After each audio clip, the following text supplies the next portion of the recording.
बिस्मिल्लाहिर्रहमानिर्रहीम। अस्सलाम वालेकुम प्यारे दोस्तों, कैसे हैं आप सब। आप देख रहे हैं होम स्टाइल कुकिंग विद अस्मा और आज मैं आपके लिए लेकर आई हूँ रेशे वाले चिकन शामी कबाब की रेसिपी। जी बहुत ही आसान, बहुत ही मज़े की रेसिपी है। बहुत आसानी से आप रेशे वाले शामी कबाब घर पे बहुत मज़े के बना सकती हैं। तो आज मैं आपको बताऊंगी कि बेहतरीन से रेशे वाले जो शामी कबाब है वो आप किस तरह से घर पे आसानी से बना सकती हैं और इनको किस तरह से फ्रीज़ कर सकती हैं तकरीबन 1 से 1.5 महीने के लिए। तो वीडियो को एंड तक ज़रूर देखिएगा और मेरे चैनल पर नए हैं तो मेरे चैनल को लाइक शेयर और सब्सक्राइब ज़रूर कर दें ताकि मैं आपके लिए नई और ज़बरदस्त सी रेसिपीज़ लेकर आती रहूँ। तो चलें चिकन शामी कबाब की रेसिपी शुरू करते हैं। सबसे पहले ये मेरे पास दाल चना है, ये तकरीबन 700 ग्राम है। इसको अच्छे तरीके से मैंने साफ़ कर लिया है और इसको नीम गर्म पानी में भिगो दूंगी मैं 2 घंटे के लिए तकरीबन। अब एक पैन ले लेते हैं, उसमें ये मेरे पास तकरीबन 1.5 kg बोनलेस चिकन है तो ये डाल दिया मैंने। अब तकरीबन 3 गिलास इसके अंदर मैं पानी के डाल दूंगी। 3 से 4 गिलास डाल दें जितना आपको लगे कि जिसमें चिकन जो है वो अच्छे तरीके से गल जाएगा। अब इसमें स्पाइसेस डाल देते हैं। ये 1 चम्मच मैंने इसमें नमक डाला है, 1 चम्मच सुरख मिर्च डाली है और 1 मुट्ठी जो है वो लहसुन की डाल दी है। अब ये इसमें कुछ खड़े मसाले डाल दूंगी। 2 टुकड़े इसमें दालचीनी के हैं, 1 बड़ी इलायची है जिसको मैंने खोल के डाला है ताकि इसका ज़बरदस्त सा फ्लेवर जो है वो इसके अंदर आ जाए, और 5 से 6 जो हैं लौंग हैं। इनको डाल के तो अच्छे तरीके से मिक्स कर लेंगे और हम इसको कवर करके रख देंगे जब तक ये चिकन जो है वो अच्छी तरीके से गल जाए और पानी हमारा जो है वो बिल्कुल ड्राई हो जाए। तब तक हम इसको अच्छे तरीके से पका लेंगे। दाल को भिगोए हुए तकरीबन 2 घंटे हो चुके हैं तो ये तकरीबन 1 लीटर पानी मैंने कुकर में डाल लिया था। गर्म हो गया है तो इसके अंदर जो धुली हुई और जो भिगोई हुई दाल है वो इसके अंदर हम डाल देंगे। 1 चम्मच नमक का शामिल करेंगे, 1 चम्मच इसके अंदर सुरख मिर्चों का शामिल करेंगे,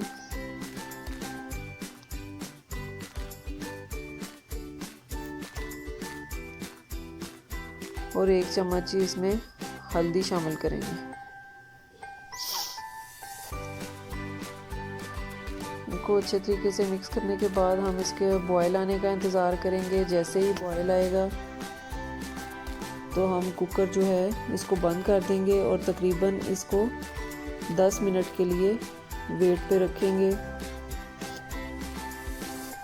10 मिनट के बाद फिर हम इसको चेक करेंगे कि दाल हमारी गल चुकी है या नहीं।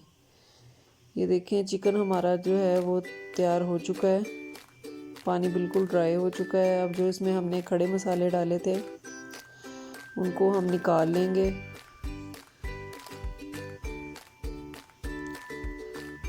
और इसमें से जो हड्डियां वगैरह हैं वो अलहदा कर लेंगे और ठंडा कर लेंगे।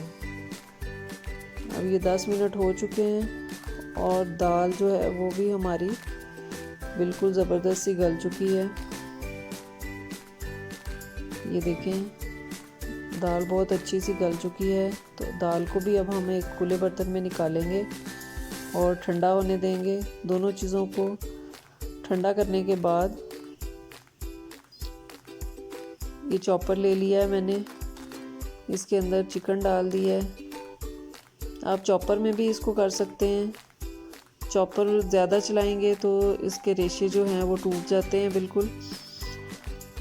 तो आप अगर आपको लंबे लंबे रेशे वाले पसंद हैं तो आप इसको कुंडी के अंदर जो सिलबट्टे पे या कुंडी के अंदर डाल के तो उस डंडे के साथ इसके रेशे अलग कर सकते हैं। इसको बस हल्का सा 2 दफ़ा चलाना है, बहुत ज़्यादा नहीं चलाना है। ये देखें रेशे छोटे हो गए हैं लेकिन रेशे हैं। ये देखिए बहुत ज़बरदस्त से रेशे जो हैं वो बन चुके हैं, बिल्कुल अलग-अलग हो चुके हैं। अब इसी तरह से हमने जो दाल है उसको चॉपर में डाल के बिल्कुल सही पीस लेना है।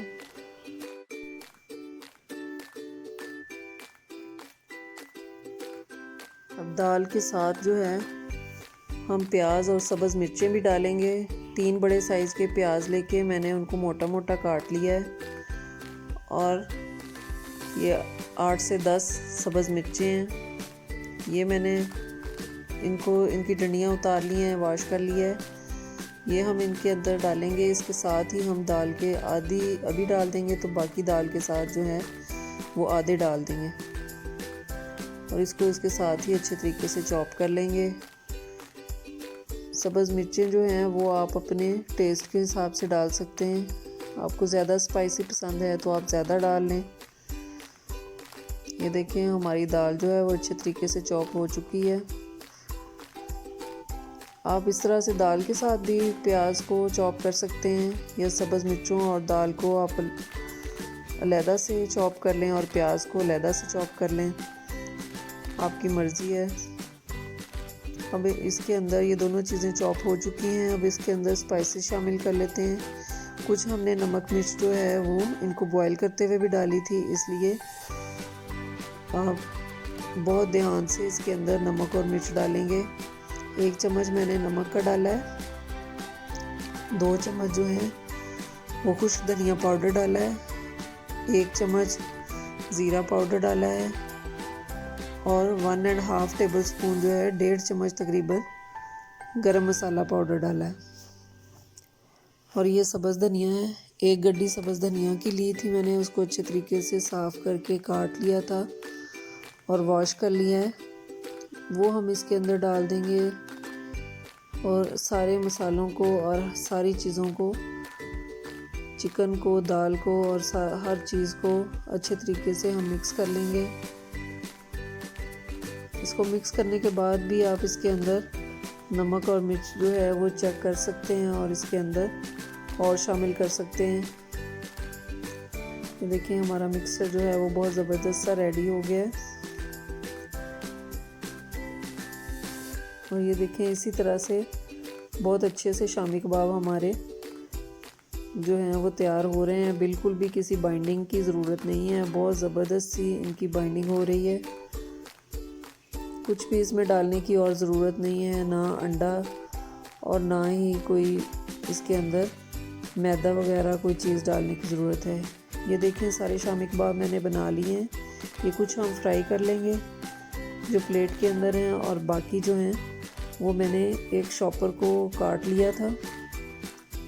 जो शॉपिंग बैग होता है नया वाला लेके तो उसको काट लिया है और इस तरह से ये एक दूसरे के ऊपर लेयर्स जो हैं वो बना के तो इनको रख दिया है। अब इस तरह से इनको मैं कवर कर दूंगी और इसको फ्रीज़र में रख दूंगी। जब ये फ्रीज़ हो जाएंगे तो इनको एक किसी भी एयर टाइट जो बैग है उसके अंदर में डाल के तो रख दूंगी। आप इसको बहुत आसानी से 1 से 1.5 महीने के लिए फ्रीज़र में रखें और इस्तेमाल करें। अचानक जब मेहमान वगैरह आ जाएं तो उनके लिए बहुत ज़बरदस्त से ये शामी कबाब जो हैं आप फ्राई करके दें। अब इनको फ्राई करने के लिए ये 1 अंडा मैंने ले लिया है, इसको अच्छे तरीके से फेंट लेंगे। ऑयल जो है वो मैंने गरम करने के लिए रख दिया था एक पैन में। अब इनको बारी बारी हम सारे शामी कबाब को अंडे में डिप करने के बाद ऑयल में डालते जाएंगे और इनको मीडियम फ्लेम पे पकाएंगे क्योंकि सारी चीज़ें जो हैं वो पकी हुई हैं। सिर्फ हमने इनको कलर देना है, कोई भी चीज़ इसके अंदर कच्ची नहीं है। इसको हम शैलो फ्राई कर लेंगे।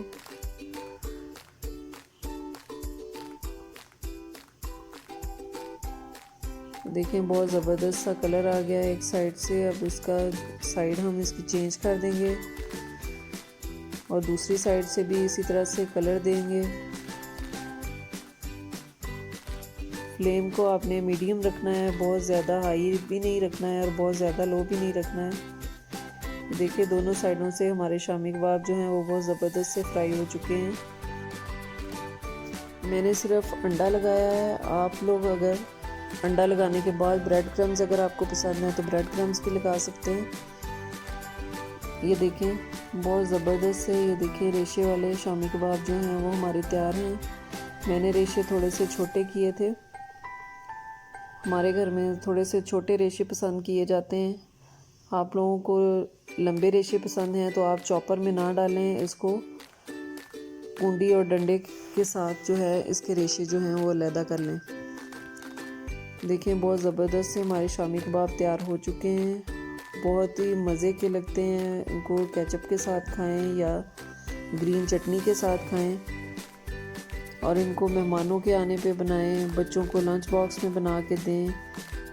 इसके अलावा अंडे और शामी कबाब वाले बर्गर में भी यही वाला कबाब इस्तेमाल होता है। अगर आपको मेरी शामी कबाब की रेसिपी पसंद आई हो तो मेरे चैनल को लाइक शेयर और सब्सक्राइब ज़रूर कर दें और बेल आइकन को ज़रूर दबाएं ताकि आपको मेरी रेसिपी सबसे पहले मिलती रहें। अपना और अपने घर वालों का बहुत ख्याल रखें।